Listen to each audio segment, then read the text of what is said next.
नमस्कार दोस्तों। एक सूबे की पूरी बीजेपी सरकार अपने उस मंत्री को बचाने में जुट गई है जिसके खिलाफ केस दर्ज करने का आदेश सुप्रीम कोर्ट ने दिया है।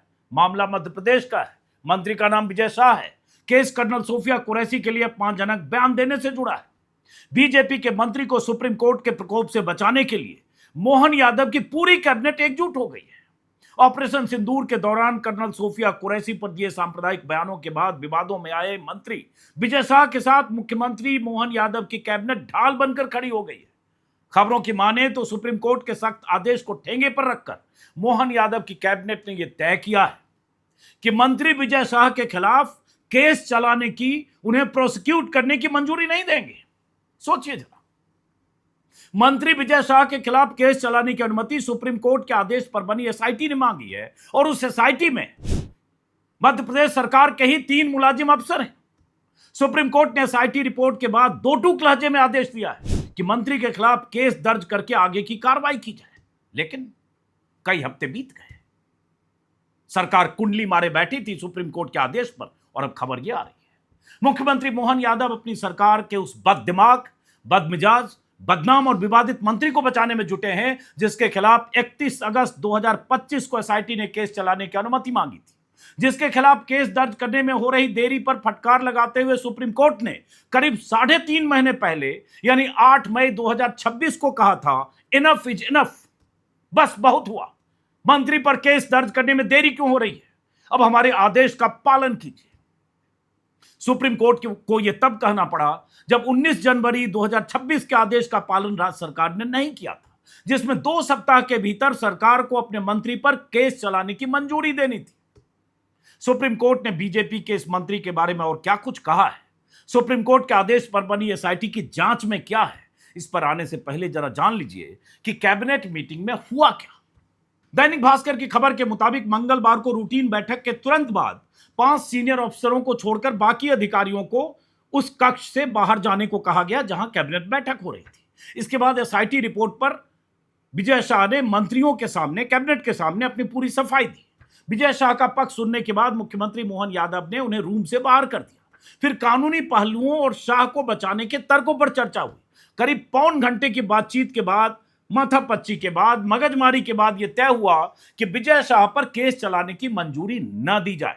और इस दौरान विजय शाह पूरे वक्त तक कैबिनेट बैठक वाले उस रूम से बाहर खड़े रहे, मतलब अंदर उन्हें बचाने की योजना पर माथापच्ची होती रही। यह खबर में छपी है। खबर में यह भी कहा गया है कि एसआईटी की रिपोर्ट कैबिनेट के सामने रखने से पहले सरकार ने अटॉर्नी जनरल एजी की राय भी ली थी। सुप्रीम कोर्ट में अब 31 अगस्त को इस मामले की सुनवाई है। राज्य सरकार को हलफनामा देकर बताना है कि एसआईटी की ओर से केस चलाने की मंजूरी मांगे जाने पर उसने अब तक क्या किया है। यानी कुल मिलाकर अगर जो खबरें आ रही है उसको सही माने, और वो सही भी है, तो तय यह हुआ है कि सुप्रीम कोर्ट की फटकार और आदेश को रद्दी की टोकरी में डालकर कर्नल सोफिया कुरैशी का अपमान करने वाले मंत्री को बचाया जाए। कैबिनेट में विजय शाह को लेकर चर्चा के दौरान आधे मंत्रियों ने कहा कि कुरैशी पर दिए गए बयान के बाद विजय शाह 3-4 बार खुले तौर पर माफी मांग चुके हैं, इसके बाद उन पर केस चलाने का कोई औचित्य नहीं है। इस दौरान सीएम और मंत्रियों के साथ 5 अधिकारी, जिनमें मुख्य सचिव अशोक वर्णवाल, सीएम के अपर मुख्य सचिव नीरज मंडलोई, गृह विभाग के एसीएस संजय शुक्ला, सामान्य प्रशासन विभाग के एसीएस शिवशेखर शुक्ला और लॉ सेक्रेटरी मुकेश कुमार भी मौजूद थे। खबरों में यह जानकारी आई है। हालांकि कैबिनेट बैठक के बाद पीडब्ल्यूडी मिनिस्टर राकेश सिंह ने इस बारे में जब उनसे पूछा गया तो उन्होंने कहा ऐसा कोई एजेंडा चर्चा के लिए नहीं था। वैसे भी राकेश सिंह ये तो कहेंगे नहीं कि सुप्रीम कोर्ट के आदेश को ठेंगे पर रखकर सरकार ने अपने मंत्री के साथ खड़े होने का फैसला किया है, तो उनको वही कहना था बाहर सरकारी तौर पर जो उन्होंने कहा। अब जिस माफीनामे का हवाला देकर मोहन यादव की सरकार अपने मंत्री विजय शाह को बचाना चाहती है, उस माफीनामे को सुप्रीम कोर्ट बार बार खारिज कर चुका है। यहां तक कि चीफ जस्टिस सूर्यकांत विजय शाह के माफीनामे को क्रोकोडाइल टीयर्स यानी घड़ियाली आंसू तक कह चुके हैं। बीजेपी सरकार एक ऐसे मंत्री को बचाने के लिए एड़ी चोटी एक करने में लगी है जिसके खिलाफ एमपी हाईकोर्ट के हंटर के बाद सरकार को एफआईआर दर्ज करने पर मजबूर होना पड़ा था। जबलपुर हाईकोर्ट के जस्टिस अतुल श्रीधरन ने जिस मंत्री की भाषा को गटर छाप कहते हुए सेना का अपमान माना था, जिस मंत्री के खिलाफ एसआईटी जांच सुप्रीम कोर्ट के आदेश पर हो चुकी है और जिस एसआईटी में उस मंत्री को आरोपी माना गया है, सुप्रीम कोर्ट केस दर्ज करने का आदेश दे चुका है, लेकिन उसे भी बचाने की कवायद हो रही है, बेशर्मी का लबादा उठकर। ये लोग खुद को राष्ट्रवादी कहते हैं और फर्जी राष्ट्रवाद के मुलम्मे में छिपे रहते हैं। कर्नल सोफिया कुरैशी का अपमान करने वाला मंत्री इनके लिए इतना अहम है कि हाईकोर्ट से लेकर सुप्रीम कोर्ट तक की सुनने को तैयार नहीं है। धिक्कार है ऐसे मंत्री पर और उसे बचाने वालों पर। अब आगे बढ़ने से पहले मैं चाहता हूं कि ऑपरेशन सिंदूर के दौरान भारत सरकार की तरफ से प्रेस कॉन्फ्रेंस करने वाली कर्नल सोफिया कुरैशी के बारे में विजय शाह ने क्या बयान दिया था और क्या बवाल हुआ, तो एक बार आप खुद सुनिए ताकि याद आ जाए, पता चले कि मंत्री कितनी नफरती सोच वाला है।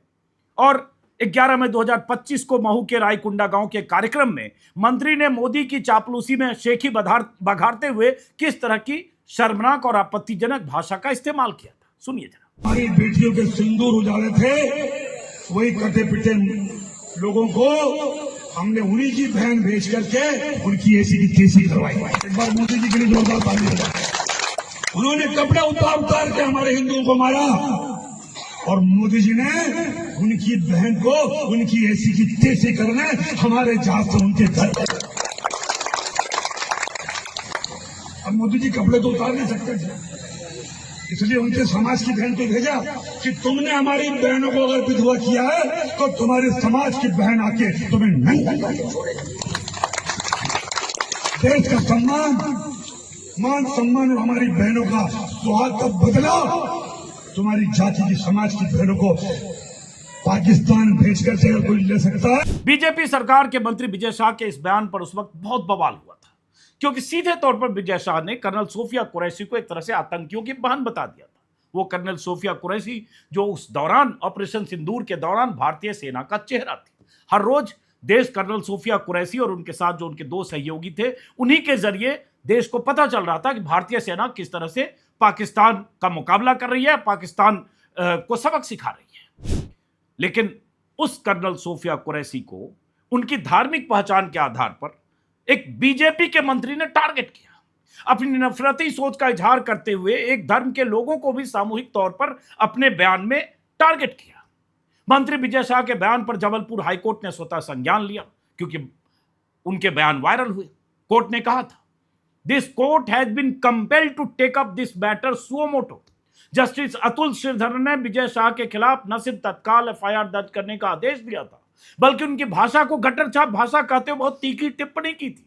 जस्टिस अतुल श्रीधरन ने कहा कि भारतीय सेना शायद देश की लास्ट इंस्टीट्यूशन है जो integrity, discipline, sacrifice, selflessness, character और ऑनर जैसे मूल्यों का प्रतिनिधित्व करती है। ऐसे में विजय शाह का बयान न सिर्फ कर्नल सोफिया कुरैशी पर हमला है, बल्कि इसके जरिए भारतीय सेना की प्रतिष्ठा को भी निशाना बनाया गया, यह हाईकोर्ट के जस्टिस ने कहा था। कोर्ट ने अपने ऑर्डर में लिखा था कि मंत्री विजय शाह ने कर्नल सोफिया कुरैशी को उन आतंकवादियों की बहन के रूप में पेश किया जिन्होंने पहलगाम में 26 भारतीयों की हत्या की थी। हाईकोर्ट के हंटर के डर से देर रात तक बहुत माथापच्ची के बाद एफआईआर तो दर्ज हुई, लेकिन उसमें काफी लीपापोती कर दी गई, कमजोर धाराएं लगा दी गई, कथा कुछ और बना दी गई। 15 मई को पुलिस की एफआईआर देखकर हाईकोर्ट बेहद नाराज हुआ। जस्टिस अतुल श्रीधरन और जस्टिस अनुराधा शुक्ला की बेंच ने कहा कि एफआईआर इतनी कमजोर है कि आगे चलकर उसे आसानी से रद्द किया जा सकता है। कोर्ट ने इसे लेकर कहा कि राज्य सरकार की ओर से गंभीर छल और चालाकी जैसा प्रयास है। और एफआईआर भी कैसे हुई थी? हाईकोर्ट के जजों ने कहा था, आज शाम तक एफआईआर करिए, वरना राज्य के डीजीपी के खिलाफ अवमानना का मुकदमा चलेगा। बावजूद इसके एफआईआर इस तरह लिखी गई ताकि सस्पेक्ट विजय शाह बाद में इस एफआईआर को आसानी से कैश यानी रद्द करा सके, यह हाईकोर्ट ने कहा। सोचिए जरा, विजय शाह को बचाने के लिए कितनी चालें चली गई। हाईकोर्ट के आदेश के बाद भी एफआईआर लिखने में चालाकी की गई। विजय शाह के जिस भाषण के वीडियो सबूत थे, उसे दर्ज करने की बजाय हल्के ढंग से एफआईआर लिखी गई। एफआईआर देखने के बाद हाईकोर्ट के जजों ने कहा कि उन्हें भरोसा नहीं है कि पुलिस निष्पक्ष तरीके से जांच करेगी, इसलिए हाईकोर्ट जांच की निगरानी करेगा ताकि किसी बाहरी दबाव से प्रभावित हुए बिना पूरे मामले की जांच हो सके। और हाईकोर्ट का यह तेवर, जजों का यह रिएक्शन, मोहन यादव सरकार पूरी तरह से उस वक्त हिल गई थी। आरोपी मंत्री और उनके आका मुख्यमंत्री को समझ में आ गया कि अगर हाईकोर्ट की निगरानी में जांच हुई तो कुछ ही दिन में मंत्री की कुर्सी तो तत्काल जाएगी। उसे कन्विक्ट होने से भी कोई नहीं बचा पाएगा। और यहीं से खेल शुरू हुआ विजय शाह को बचाने का। मंत्री विजय शाह ने हाईकोर्ट के ऑर्डर के खिलाफ सुप्रीम कोर्ट का दरवाजा खटखटाया। जस्टिस सूर्यकांत और जस्टिस एन कोटेश्वर सिंह की बेंच में सुनवाई हुई। सुनवाई के दौरान विजय शाह की तरफ से उस माफीनामा का जिक्र किया गया जो हंगामे के बाद लीपापोती की शक्ल में विजय शाह की तरफ से दिया गया था, जिसमें इफ एंड बट था कि अगर मेरी बातों से किसी की भावना को ठेस पहुंची तो मैं माफी मांगता हूं। अगर सुप्रीम कोर्ट ने विजय शाह के माफीनामे को ईमानदार माफी नहीं बल्कि कानूनी कार्रवाई से बचने की कोशिश माना। जस्टिस सूर्यकांत ने बेहद कड़ी टिप्पणी करते हुए कहा कि किस तरह का माफीनामा है, हम आपको आपके बयान का वीडियो दिखाएं क्या? ये सब कोर्ट में हो चुका है। कोर्ट ने कहा कि कभी कभी बचने के लिए लोग घड़ियाली आंसू भी बहाते हैं ताकि बच सके। दरअसल विजय शाह की पहली माफी में ही इस तरह का भाव था जो मैंने कहा कि किसी की भावना अगर आहत हुई, ठेस पहुंची तो मैं माफी मांगता हूं। 3-4 उनके माफीनामा है और यही बात कोर्ट को सबसे ज्यादा खली। कोर्ट का तर्क था कि यह अनकंडीशनल माफी होनी चाहिए, लेकिन यह माफी कंडीशनल है। सुप्रीम कोर्ट ने विजय शाह के बयान को बेहद आपत्तिजनक माना और यहां तक कहा कि मंत्री के बयान से पूरा देश शर्मिंदा है। सुप्रीम कोर्ट ने विजय शाह के माफीनामे को रिजेक्ट करते हुए एसआईटी बनाने का आदेश दिया और एमपी के 3 वरिष्ठ अधिकारियों की एसआईटी बनी, जिसमें मध्य प्रदेश के 3 अधिकारी उसमें शामिल हुए, जिसमें एसआईटी की कमान आईजी प्रमोद वर्मा को दी गई। उनके साथ डीआईजी कल्याण चक्रवर्ती और एसपी वाहिनी सिंह को टीम में शामिल किया गया। एसआईटी ने 20 मई 2025 से जांच शुरू की। 125 से ज्यादा लोगों से पूछताछ की। उसके बाद तमाम डिजिटल सबूत और जो मीडिया में जो बयान आया, ऑडियो ट्रांसक्रिप्शन, वीडियो रिकॉर्डिंग करने वाला जो इक्विपमेंट था उसको कब्जे में लिया गया। हर तरह से लोगों से, आसपास जो लोग थे उन सब से पूछताछ की गई और आखिर में एसआईटी ने अपनी जांच के आधार पर माना कि विजय शाह के खिलाफ बीएनएस की धारा 1961A के तहत केस चलाने की अनुमति एसआईटी ने मांगी, क्योंकि मंत्री हैं, सिटिंग मंत्री हैं, तो अनुमति चाहिए प्रोसिक्यूट करने के लिए। और यह प्रावधान जो धारा लगाई गई धर्म के आधार पर अलग अलग समूहों के बीच दुश्मनी वैमनस्य बढ़ाने से संबंधित है। यानी एसआईटी ने मामला बंद करने या मंत्री को बचाने की बजाय प्रोसिक्यूट करने की अनुमति मांगी। उसके बाद फिर मामला कोर्ट में गया, क्योंकि सरकार ने ठंडे बस्ते में डाला। मेरे ख्याल से अगस्त महीने में, शायद 31 अगस्त पिछले साल 31 अगस्त को ही एसआईटी रिपोर्ट आ गई और उसके बाद सरकार उस रिपोर्ट पर बैठी रही। मामला फिर सुप्रीम कोर्ट गया, पहले जनवरी में भी सुप्रीम कोर्ट ने फटकार लगाई कि आप इस मामले को लेकर बैठे हुए क्यों हैं। उसके बाद फिर 2 बार सुप्रीम कोर्ट में अलग अलग समय इस पर सुप्रीम कोर्ट की नाराजगी आई। लेकिन उसके बाद अब स्थिति यह है कि सरकार किसी भी सूरत में बचाना चाहती है। इसमें मैं देख रहा हूं सुप्रीम कोर्ट के अलग अलग समय बयान है। हर बयान पर सुप्रीम कोर्ट, हर मतलब सुनवाई के दौरान, बयान है मतलब कह रहा हूं मैं, टिप्पणी है, हर सुनवाई के दौरान सुप्रीम कोर्ट की नाराजगी दिखी, जिसमें उनकी माफीनामा को लेकर, उनके सशर्त माफीनामा को लेकर सुप्रीम कोर्ट ने ऐतराज जताया। अब देखिए मध्य प्रदेश सरकार की बेशर्मी कि मध्य प्रदेश सरकार किसी भी सूरत में अपने उस मंत्री को बचाना चाहती है। यह भी हुआ 19 जनवरी 2026 को जस्टिस सूर्यकांत ने एमपी सरकार से सवाल पूछा था कि आपके पास 19 अगस्त तक की रिपोर्ट पहुंच गई है, तो फिर जनवरी आ गया, चूंकि जनवरी में सुनवाई थी, तारीख जैसे अभी 31 अगस्त को तारीख है, तो आपने फैसला क्यों नहीं लिया, इतना वक्त क्यों लगाया? तो राज्य सरकार की तरफ से कहा गया क्या कि मामला चूंकि सुप्रीम कोर्ट में लंबित है इसलिए कार्रवाई नहीं हुई। अदालत इससे नाखुश था सरकार के जवाब से सुप्रीम कोर्ट, और सरकार को कानून के मुताबिक सैंक्शन पर फैसला लेने को कहा गया कि आप सैंक्शन कीजिए प्रोसिक्यूशन के लिए। लेकिन उसके बाद फिर 8 मई को यही हुआ कि 8 मई 26, मतलब देखिए जनवरी के बाद फरवरी, मार्च, अप्रैल, मई, फिर 4 महीने सरकार बैठी रही। फिर 8 मई 26 को जस्टिस जयमाला बागची ने एसआईटी रिपोर्ट का हवाला देते हुए कहा कि विजय शाह को ऐसे बयान देने की आदत है, उनके खिलाफ तुरंत केस दर्ज करना चाहिए, देर क्यों हो रही है। और अब देखिए सरकार का ये रुख और रवैया। आज मैं देख रहा हूँ बहुत सारे लोगों के बयान आ रहे हैं, कांग्रेस के नेताओं के भी बयान हैं, जिसमें कहा जा रहा है, विवेक तनखा हैं, राज्यसभा सदस्य हैं, एडवोकेट हैं, मध्य प्रदेश के हैं, उन्होंने कहा है कि मंत्री विजय शाह के मामले में कैबिनेट को निर्णय लेने का अधिकार नहीं है। 2003 के सुप्रीम कोर्ट के फैसले के अनुसार यह निर्णय केवल माननीय राज्यपाल महोदय के अधीन है, वो केवल अपने स्वविवेक के आधार पर निर्णय लेंगे। सुप्रीम कोर्ट की निगरानी और मंशा को ध्यान में रखते उन्होंने ये बयान दिया। अब खबर ये आ रही है कि कैबिनेट ने अपना फैसला कि हम सैंक्शन नहीं देंगे, प्रोसिक्यूट करने की अनुमति नहीं देंगे, ये राज्यपाल को प्रस्ताव कैबिनेट की तरफ से भेजा जा रहा है। अब उसमें क्या होगा पता नहीं, राज्यपाल, आप जानते हैं राज्यपालों का रुख क्या होता है ऐसे मामलों में। और ऐसे भी राज्यपाल को वही करना है जो कैबिनेट का रिकमेंडेशन है। लेकिन बवाल और सवाल है, मध्य प्रदेश के जो कांग्रेस के मुखिया हैं जीतू पटवारी, उन्होंने राष्ट्रपति को चिट्ठी लिखी है, द्रौपदी मुर्मू को, जिसमें उन्होंने कहा है कि मध्य प्रदेश के मंत्री विजय शाह ने देश की जांबाज बेटी और सेना के अधिकारी कर्नल सोफिया कुरैशी के संबंध में आपत्तिजनक टिप्पणी करके जिस मर्यादा को तार तार किया है वो सेना का अपमान है, और सरकार विजय शाह के विरुद्ध अभियोजन की स्वीकृति नहीं देने का निर्णय कर रही है। एक बड़बोले मंत्री को राजनीतिक संरक्षण दिया जा रहा है, न्याय प्रक्रिया के सामने दीवार है ये, और सुप्रीम कोर्ट द्वारा गठित एसआईटी ने अभियोजन की स्वीकृति की मांग की। ऐसे में सरकार के रवैये पर सवाल उठाते हुए उन्होंने सीधे सीधे राष्ट्रपति को चिट्ठी लिखकर कहा है कि आप सेना और संविधान के सर्वोच्च संरक्षक हैं, कस्टोडियन हैं। देश की जनता आपसे अपेक्षा रखती है कि संविधान की मर्यादा, न्यायिक प्रक्रिया की स्वतंत्रता और सेना के सम्मान की रक्षा के लिए संवैधानिक दायित्व का निर्वहन करें और इस मामले में तत्काल दखल दें। लेकिन सवाल उठता है, राष्ट्रपति ऐसे मामलों में दखल देंगी क्या, नहीं देंगी?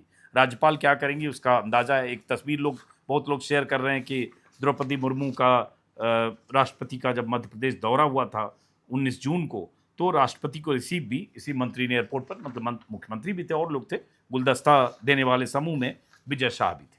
अब सवाल उठता है कि जो बीजेपी इतनी बेशर्मी से उस मंत्री को बचाने में जुटी, और दूसरी बात यह है कि ये कोई भी समझ सकता है कि ये मोहन यादव अपने दम पर सुप्रीम कोर्ट में इतनी तारीखों पर सुनवाई के बाद, इतनी फटकार के बाद अपने तई पर नहीं बचा रहे हैं। ये ऊपर से मोदी और शाह की अनुमति है या अप्रूवल है कि ठंडे बस्ते में रखो, रद्दी की टोकरी में डालो सुप्रीम कोर्ट के ऑर्डर को और उसको बचाने का उपाय करो, और उसे सुप्रीम कोर्ट के आदेश का पालन करते हुए उसके खिलाफ प्रोसिक्यूशन की अनुमति मत दो, वरना कोई वजह नहीं है कि इस तरह से उन्हें बचाया जा रहा है। लेकिन ये हो रहा है, ये चल रहा है।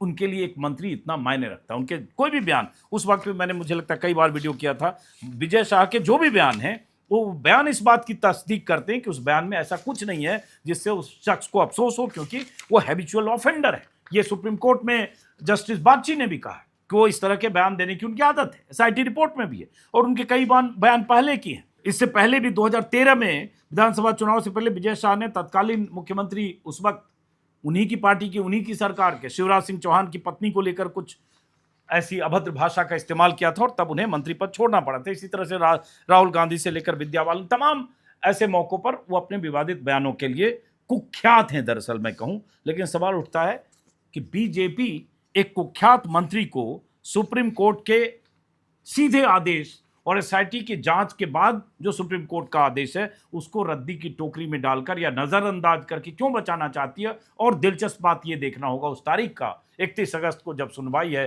क्या मध्य प्रदेश सरकार या कैबिनेट के इस फैसले को, जो सुप्रीम कोर्ट में हलफनामा देकर उनके तरफ से जो सरकारी वकील जाएंगे सुप्रीम कोर्ट के जजों के सामने रखेंगे, चीफ जस्टिस की पीठ में अगर है, तो सुप्रीम कोर्ट का रुख और रवैया क्या होगा, इसके लिए हमें 31 अगस्त की तारीख का इंतजार करना पड़ेगा। फिलहाल बीजेपी के इस रवैये पर कांग्रेस के कई नेताओं के बयान हैं, विपक्ष के नेता ऐसे बयान तो देंगे, लेकिन हम इंतजार करेंगे सुप्रीम कोर्ट का रुख क्या होता है। जब supreme court enough is enough कह चुका है तो फिलहाल नमस्कार।